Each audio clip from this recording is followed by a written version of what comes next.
নমস্কাৰ দৰ্শকসকল, মোৰ চেনেলটোলৈ আপোনালোকক পুনৰবাৰ স্বাগতম জনাই আপোনালোকলৈ বুলি লৈ আহিছোঁ এখন ঢেকীয়া শাকৰ আঞ্জা।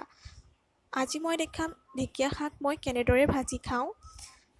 শাকখিনি খুব ধুনীয়াকৈ মই বাছি লৈছোঁ, কাৰণ ঢেকীয়া শাকখিনি সেউজীয়া, ইয়াত সেউজীয়াৰ পোক এবিধো থাকে, খুব ভালদৰে বাচিব লাগে সেইকাৰণে। আৰু খুব ধুনীয়াকৈ ধুব লাগে, কাৰণ ইয়াত ধূলি বালি পৰি থাকে। এটা খৰাহীত মই ঢেকীয়া শাকখিনি লৈ খুব ধুনীয়াকৈ ধুই লৈছোঁ, দেখিছেই নহয়। আৰু এতিয়া মই এই শাকখিনি অলপ টাইম থৈ দিম, যাতে ইয়াৰ পৰা পানীটো টোক খায়।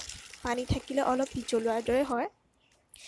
ৰান্ধিবৰ বাবে এটা পিঁয়াজ, এটা নহৰু, কেইটামান কেঁচা জলকীয়া আৰু এটা শুকান জলকীয়া লৈছোঁ, দেখিছেই নহয়।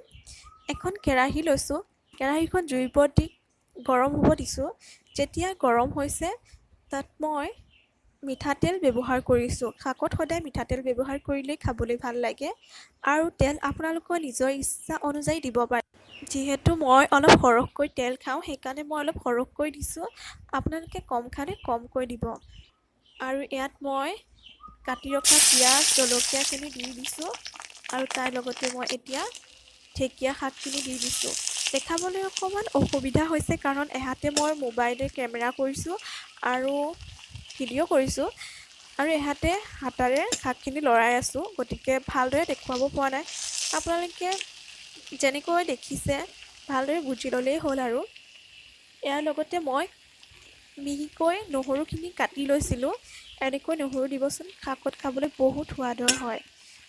নহৰুখিনি দি লৈছোঁ, আৰু ইয়াতে মই শাকখিনি যিহেতু কম, সেইকাৰণে এটা আলু কুটি দিলোঁ অকণমান শাকখিনি বেছি হ'বৰ কাৰণে। লগতে ইয়াত মই সোৱাদ অনুসাৰে হালধি দিছোঁ 1 চামুচ, আৰু সোৱাদ অনুসৰি নিমখ দিছোঁ। এইটো আপোনালোকে শাকত অলপ নিমখ কম দিব, কাৰণ শাকখিনিত জহি যায়। আৰু এতিয়া ইয়াৰ পৰা অকণমান পানী ওলাব। শাকখিনি যিহেতু সোনকালে সিজিব, আলুখিনি সিজোঁতে সময় ল'ব, সেইকাৰণে মই এইখিনি অকণমান ভাজি ভালদৰে লৰাই ইয়াত ঢাকনি লগাই দিম, যাতে শাকখিনি ভালদৰে আলুখিনি ভালদৰে সিজে।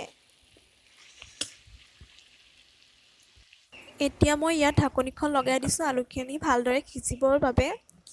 আৰু দিয়াৰ পিছত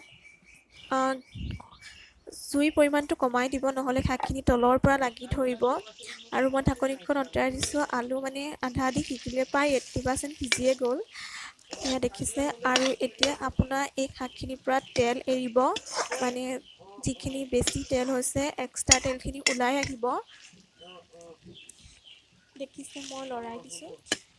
আপোনালোকে কৰচলিৰে লৰাব, মই হাতাৰে লৰাইছোঁ কাৰণে আলুখিনি ভাঙি গৈছে। সমান কৰচলিৰে লৰালে ভাল হয়।